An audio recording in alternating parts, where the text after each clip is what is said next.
तो ये बोली है और ये सौगात आई है गाँव से। और आप सब कमेंट करके बताइएगा कि आप में से किस किस ने बोली जो है वो खाई हुई है। तो ये बहुत ही ज़बरदस्त और लजीज सी है।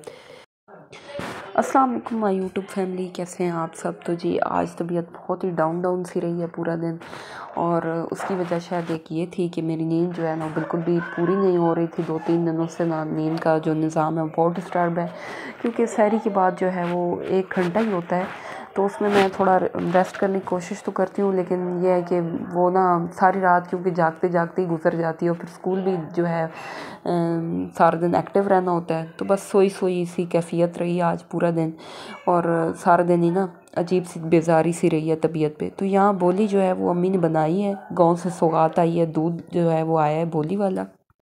चना दाल बनाई है अम्मी ने, और मैं स्कूल से आने के बाद सो गई थी, क्योंकि आज सारा दिन ही ना मुझ पे अजीब सी कसलमंदी सी तारी रही है।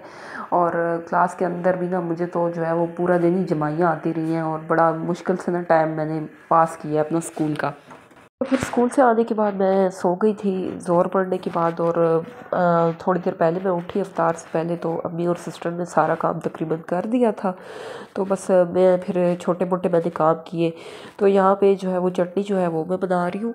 असली में घर में तो हो बंदा तो फिर तो कोई मसला नहीं होता, आराम से ना बंदा थोड़ी नींद पूरी कर लेता है।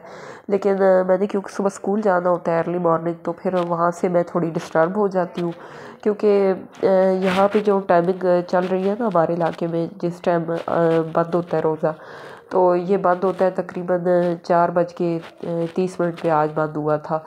तो फिर ज़ाहिर बात है थोड़ा उठना भी जल्दी पड़ता है, क्योंकि हम सब की भी सहरी जो है वो बनानी होती है, और फिर जो एक सहरी हमने भेजनी होती है, मैंने आपसे शेयर किया था, वो भी हमने करना होता है, तो फिर उठना भी उस हिसाब से पड़ता है। तो यहाँ पे जो है वो चना चाट भी मैंने रेडी कर दी है, और साथ जो बाकी के काम है वो भी कर रही हैं सिस्टर और अम्मी। और अब मौसम भी थोड़ा सा ना खुल सा गया है, तो अल्लाह पाक तौफीक दे, सारे रोज़े रखने की हिम्मत से दे। तो बस मैं यहाँ पे दस्तरखान बिछा दूँगी। तो मैं यहाँ पे दस्तरखान बिछा दूँगी, और जो भी खाना वगैरह है वो लगाते हैं, क्योंकि अब जो है इफ्तार में थोड़ा सा टाइम रहता है, और मैं थोड़ा ना ज़्यादा ही जल्दी जो है आज लगा रही हूँ, क्योंकि आज थोड़ी सी ना तबीयत पे जो है वो बोझ सा था। तो नींद जो है ना उसने बड़ा वो किया हुआ है इरिटेट। वैसे तो कोई इशू नहीं है, मौसम बहुत प्यारा है, कोई प्यास का मसला नहीं है, अल्लाह ताला ने मुझसे दी हुई है। तो बस ये टेबल जो है ये मैं इसलिए लेके जा रही हूँ कि वाल साहब जो है ना वो ऊपर बेड पे ही बैठ के जो है वो करते हैं अफ्तारी, उनसे नीचे नहीं बैठा जाता, तो उनके लिए मैं यहाँ ऊपर सेटअप कर दूँगी, तो यहाँ वो इजी रहते हैं। तो बस छोटे मोटे काम होते हैं जो करने होते हैं, और इसी तरह जो है ना ज़िंदगी के जो मामलात हैं वो चल रहे हैं। तो अब जो है वो मैं डिशेस वगैरह लगाती हूँ, जो भी बर्तन वगैरह रखनी है, जो जो चीज़ें हैं, तो दस्तरखान जो है वो बाकायदा सजाते हैं। और यहाँ पे हमारे दस्तरखान की ज़ीनत पकोड़े पकोड़े हम खाएं ना खाएं, लेकिन ये देखने में इतने प्यारे लगते हैं कि मैं आपको क्या बताऊँ, सबको ही अच्छे लगते हैं माशाल्लाह से। बहुत ही गुड लुकिंग पकोड़े हैं, और साथ में ये बेटर है जिससे जो है वो बना रहे हैं। और बस थोड़े से ही आज निकाले हैं, जो पकोड़े हमने जिनकी अफ्तारी भेजनी होती है उनके लिए ज़्यादा सारे निकाले थे, और अपने हम ना बस इतने ही निकालते हैं, क्योंकि हमारा कोई इतना खाता नहीं है पकोड़े। इसको भी मैं जाके ना दस्तरखान पे रख दूँगी।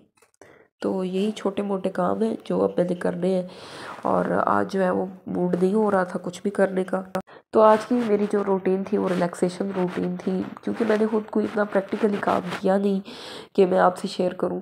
तो इसलिए मैं जो एक्टिविटीज़ थी घर में जो कुछ हो रहा था वो आपसे मैंने शेयर कर दिया, क्योंकि मैंने आपसे शेयर किया था कि आज जो है ना मेरी कुछ तबीयत जो थी ना वो बोझल सी थी। तो बस इफ़्तार वगैरह हमने कर लिया है, और शेक जो है ये हम इंजॉय करेंगे। तो मौसम काफ़ी अच्छा हो गया है, गर्मी सी फील होती है, लेकिन अभी भी जो ग्रीन टी है वो हमारे घर में चल रही है। और मैं तकरीबन 2 कप ग्रीन टी की लाजमी बनाती हूँ, क्योंकि अब्बू भी पीते हैं और मैं ख़ुद भी बड़ी पसंद करती हूँ। तो बस ये मैं अब्बू को दे दूँगी। तो अब सहरी हो गई है, और किचन में चलते हैं और सहरी जो है वो रेडी करते हैं। तो मैं सबसे पहले उठी हूँ, और अब मैं बाकी सबको भी उठा दूँगी, और उस वाली भी आज रोज़ा रखना है, तो फिर देखते हैं क्या होता है। तो अब मेरी वालदा भी उठ चुकी हैं, और नाश्ता जो है ना सहरी वो अम्मी तैयार करेंगी।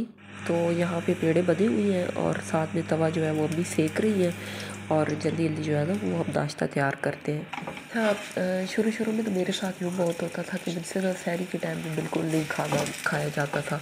तो मुझे ना बड़ा ही awkward सा लगता था, क्योंकि एक टाइमिंग होती थी, वहाँ से मेरी रूटीन जब हटती थी ना, तो मुझे सहरी खाना बड़ा मुश्किल लगता था। लेकिन अल्हम्दुलिल्लाह अब मेरा जो पिछले 1 साल से ना, एक चंद सालों से, बल्कि 1 साल भी नहीं गुजरा, मेरा जो खाने पीने का निज़ाम है ना वो बहुत अच्छा हो गया, और मैं अब रात के वक्त ना उठ के सही सहरी कर लेती हूँ। तो फिर मैंने साथ ही डिश वॉशिंग का भी काम कर दिया था, और सिंक जो है इसको भी मैं अच्छे से वॉश कर लूँगी। बस फिर नमाज़ वगैरह मैंने पढ़ी, और उसके बाद कुछ देर के लिए मैंने भी आराम किया। तकरीबन 1 घंटा ही होता है, 1 घंटे का बस थोड़ा सा ना मेरा वो रेस्ट होता है, मेरी कोशिश होती है मैं थोड़ी सी नींद ले लूँ, और उसके बाद फिर मैंने रेडी होना होता है स्कूल के लिए। तो ये बर्तन है जो मैं वॉश कर चुकी हूँ, साथ ही कुकिंग रेंज जो है इसको भी वॉश कर लूँगी, ताकि अम्मी को सहूलत रहे। और फिर मैंने तो स्कूल ही होना होता है, और मेरे ख्याल से एक जॉब वाली औरत की निस्बत एक घरेलू औरत की लाइफ जो होती है ना वो ज़्यादा टफ़ होती है, क्योंकि हम लोग तो बाहर जाते हैं, फ्रेश भी हो जाते हैं, गपशप भी लगा लेते हैं, अपडेट रहते हैं। और जॉब छोटी हो बड़ी हो, इंसान को सीखने को बहुत कुछ मिलता है, ज़रूरी नहीं कि बहुत लंबी चौड़ी पे हो। तो जो घर में रहने वाली औरत होती है उसके काम को कुछ समझा नहीं जाता, लेकिन दरहकीकत जो है ना बहुत ज़्यादा प्यार और हमदर्दी की मुस्तहिक होती है एक घरेलू औरत। बस यहाँ भी अपने व्लॉग का एंड करते हैं। आप मेरे पॉइंट ऑफ व्यू से मुत्तफिक हैं या नहीं, आप कमेंट करके बताइएगा।